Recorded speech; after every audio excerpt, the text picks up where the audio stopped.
¿Qué tal? Buenas noches, o buenas tardes, buenos días, queridos. Es un gusto muy grande estar reunidos ahora para estudiar y sumarme este año al curso. Entonces, que en esta sección, en este tiempo, a partir de ahora del mes de septiembre, trabajará en la materia, y lo vamos a hacer juntos, la materia que conocemos como teología propia.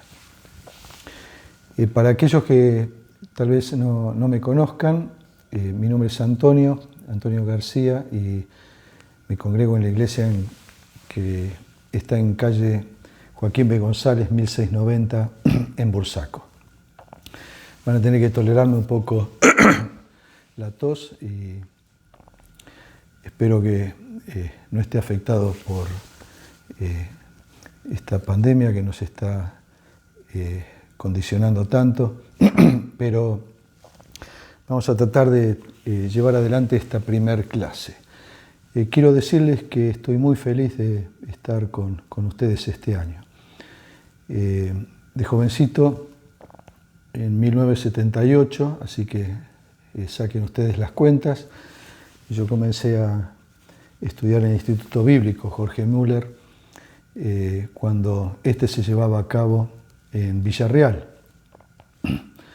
En aquella época se cursaban 2 años, así que los transité en 1978, en 1979, y luego tomamos algunas materias también al año siguiente. Realmente estoy muy feliz de estar con ustedes y sobre todo con aquellos jóvenes y hermanos que han decidido estudiar, a pesar de hacerlo de esta manera, que reconozco que se hace un poco difícil, ya que es más complicado interactuar y estar trabajando juntos.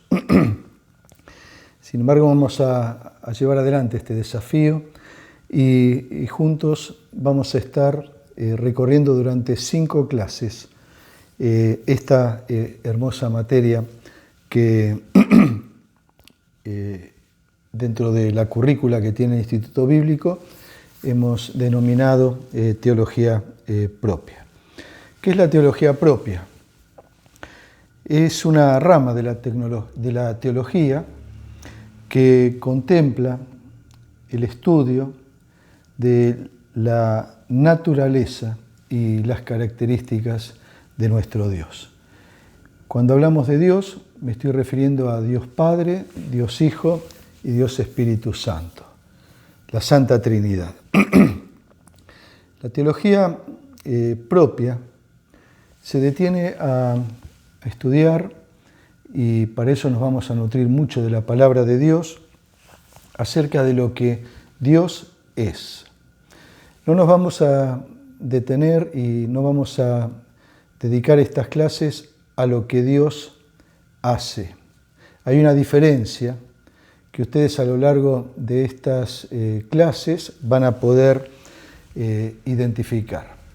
Pero cuando estudiamos lo que Dios es, ustedes lo van a identificar en los libros de texto, en los comentarios bíblicos, también como teología propia o teísmo.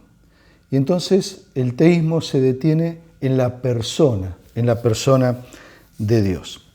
Ahora, cuando la teología se detiene en lo que Dios hace, y lo separa en las personas que componen la Trinidad, Dios Padre, Dios Hijo y Dios Espíritu Santo, a este estudio que tiene que ver con el trabajo de Dios, el accionar de Dios, la forma en que Dios se relaciona, actúa y determina todo su accionar desde la eternidad hasta la eternidad, este estudio se denomina trinitarismo. El teísmo bíblico, que es el que nosotros vamos a ver, contempla y se detiene en las verdades de Dios. Vamos a observar la persona de Dios vamos a mirar las perfecciones de Dios. Ustedes también van a encontrar esta misma expresión o este mismo estudio bajo el título también las cualidades de Dios o los atributos de Dios. Para identificar su persona vamos a también estudiar los nombres de Dios y algo que se llama los decretos de Dios. Todo esto, entonces, recordamos, es teología propia o teísmo bíblico. Teología, el estudio de Dios. Y en estas 5 clases también nos vamos a detener en la primera persona de la Trinidad. De esta manera vamos a seguir el contenido que se ha desarrollado en el manual del Instituto Bíblico.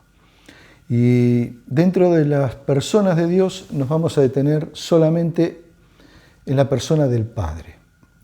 ¿Por qué? En primer lugar, porque 5 clases no nos va a alcanzar, pero particularmente porque a lo largo de toda la cursada de la carrera del instituto vamos a tener la posibilidad de estudiar Cristología, y entonces allí vamos a poder ver en profundidad lo que es el Señor Jesucristo, su personalidad, su persona, mejor dicho, y toda la obra del Señor Jesucristo. Y también vamos a estudiar neumatología, que está vinculado entonces también con la persona del Espíritu Santo y la obra del Espíritu Santo. Entonces nosotros lo que vamos a mirar en esta materia será entonces la obra también, la persona de Dios Padre. Lo primero que todos nosotros nos tenemos que preguntar cada vez que abordamos un estudio semejante, y realmente muchachos, chicas, hermanos, hermanas, realmente los felicitamos por el desafío santo que ustedes han decidido tomar. Conocer a Dios. Conocer a Dios a través de su revelación particular o especial, que es la palabra de Dios. Conocer a Dios a través de el Señor Jesucristo, un Dios Salvador, un Dios Padre precioso que nos ha adoptado como sus hijos. El conocer a Dios que nos permite entonces marchar en una vida exitosa, temerosa y conociendo lo que Dios anhela de cada uno de nosotros. Entonces la pregunta que todo creyente que quiere ansiosamente conocer a Dios, cada vez que se pregunta si puede conocer a Dios, la respuesta, hermanos, la respuesta contundente es sí, absolutamente sí. ¿Por qué? Y simplemente porque Dios ha hablado. Dios ha hablado. En el libro de Hebreos, nosotros encontramos cómo inicia su declaración el autor, y leo ahí en la Escritura, en Hebreos capítulo 1, versículo 1, dice así: Dios, habiendo hablado muchas veces y de muchas maneras en otro tiempo a los padres por los profetas, en estos postreros días nos ha hablado por el Hijo. Y entonces allí continúa entonces introduciendo este concepto. Dios ha hablado, lo ha hecho de muchas maneras, pero su revelación especial, su revelación profunda, maravillosa y última es el mismo Señor Jesucristo. Dios efectivamente ha hablado. Acompáñenme al libro de Eclesiastés. Allí la palabra de Dios nos confirma precisamente esta verdad profunda.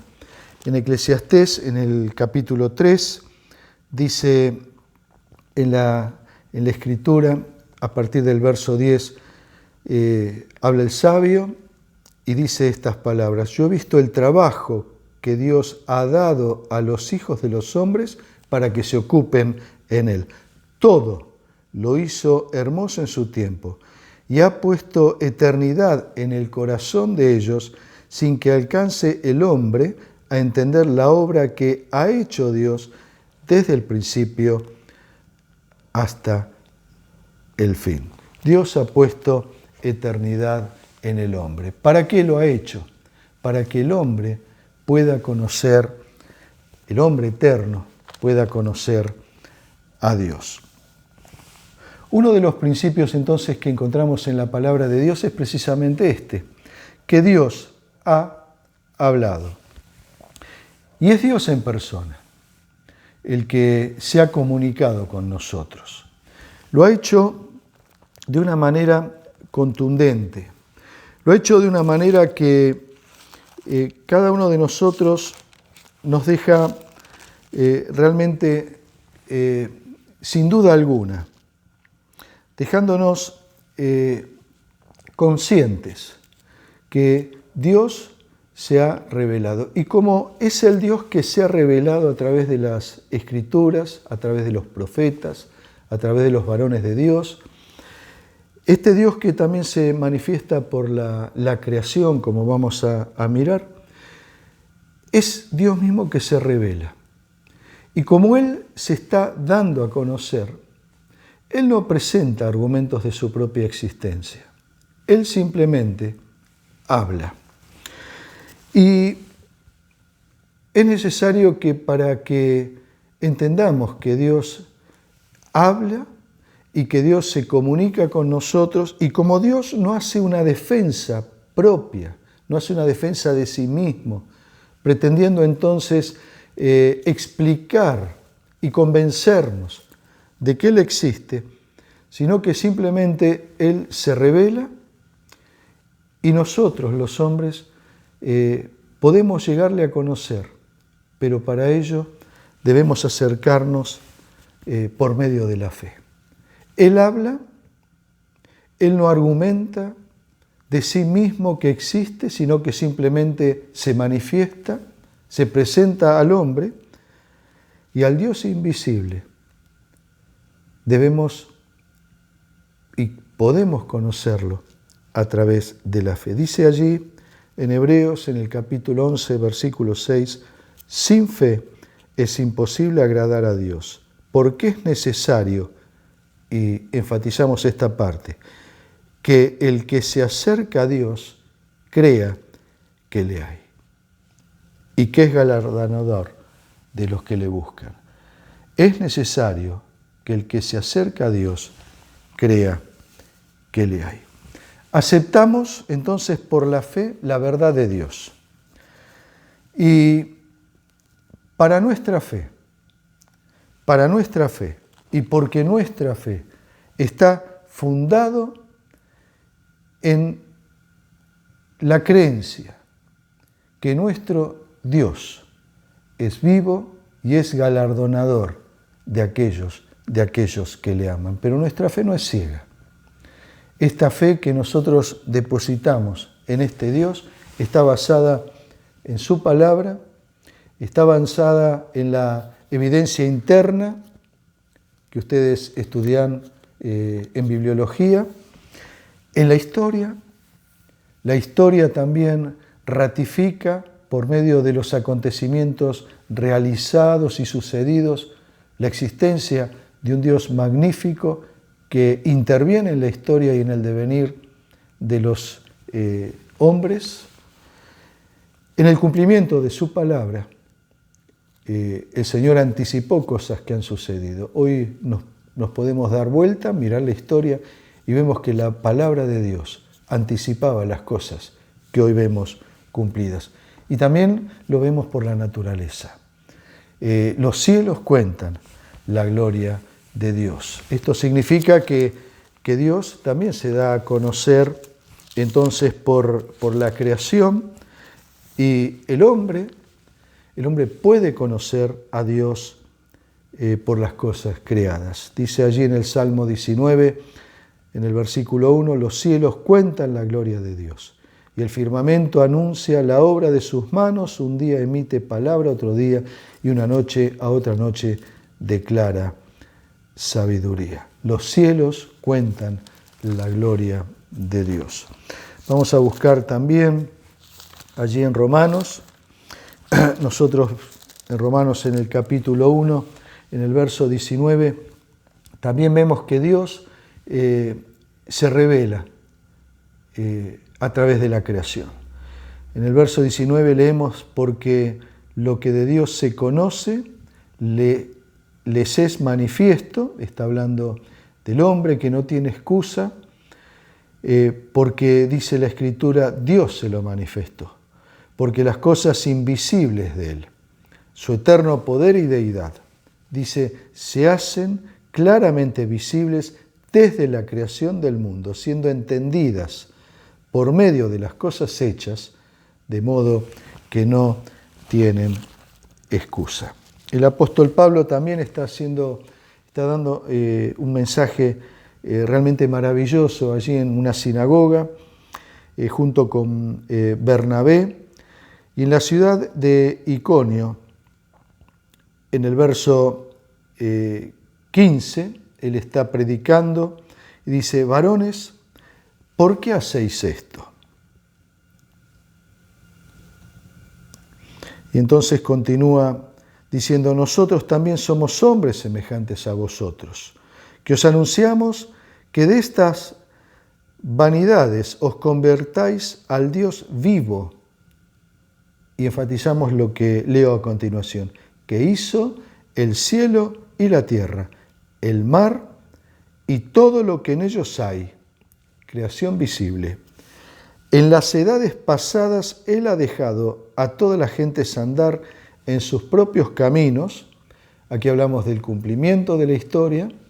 También el Señor allí, a través de la historia, permitiendo al hombre avanzar y tomar sus decisiones y progresar en sus decisiones. Allí también Dios interviene. Y dice: si bien no se dejó a sí mismo sin testimonio, haciendo bien. Y aquí hay otra forma por la cual Dios se revela: la providencia.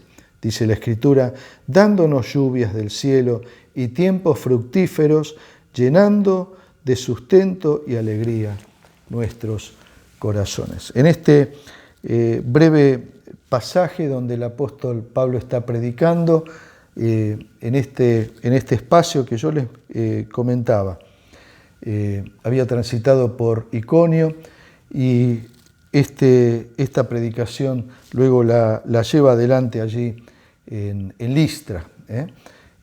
Luego de decir estas palabras, Pablo es atacado.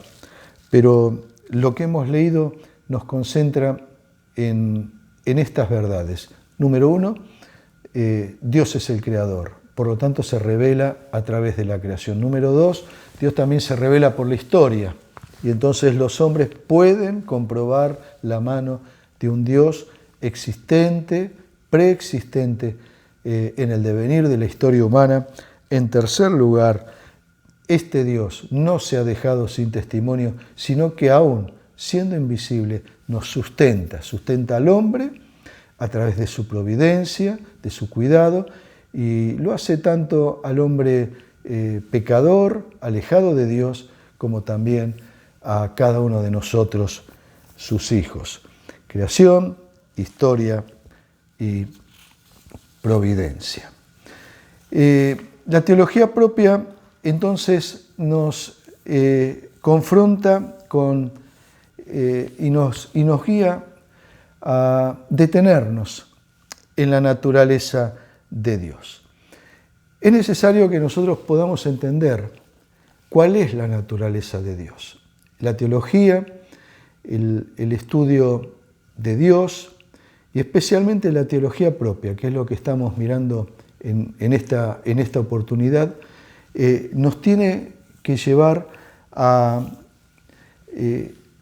una serie de escalones que nos ayuden a progresar en este estudio que nos permita conocer a Dios. Por lo tanto, lo primero que tenemos que tratar de entender cuál es la naturaleza de Dios. Lo primero que tenemos que entender a la luz de la palabra de Dios y por nuestra experiencia es que Dios es espíritu. Esto el Señor se lo reveló allí el mismo Señor Jesucristo en Juan capítulo 4. ¿Se acuerdan? Cuando allí el Señor le dijo, Dios es espíritu. Había una duda en aquella mujer, ¿dónde se debía adorar al Señor? Si en Jerusalén, si en el monte allí que estaba en Samaria, ¿dónde? El Señor le transmite entonces una verdad tremenda. Dios es espíritu. Dios es. Cuando el propio Señor Jesucristo nos está diciendo que Dios es, está hablando de un ser. Y por lo tanto es una persona. Dios es. Tiene existencia. Él es. Es una persona. Dios es espíritu. Por lo tanto no es una fuerza, es una persona. Como ese espíritu es un ser infinito, no es la naturaleza, es un ser espiritual. Dios es espíritu. Consecuentemente, la palabra de Dios nos enseña que el Señor no está confinado a un cuerpo físico. Significa entonces que Él no puede estar contenido en una persona. Hay otros seres espirituales que están en un solo lugar porque no son omnipresentes, ángeles celestiales caídos, demonios, pero ellos son una persona, están en un solo lugar, no están en todas partes. El Señor es espíritu. ¿Y por qué Él es espíritu eterno? Porque Él es el Dios omnipresente. Su espíritu no está limitado a ninguna ubicación física.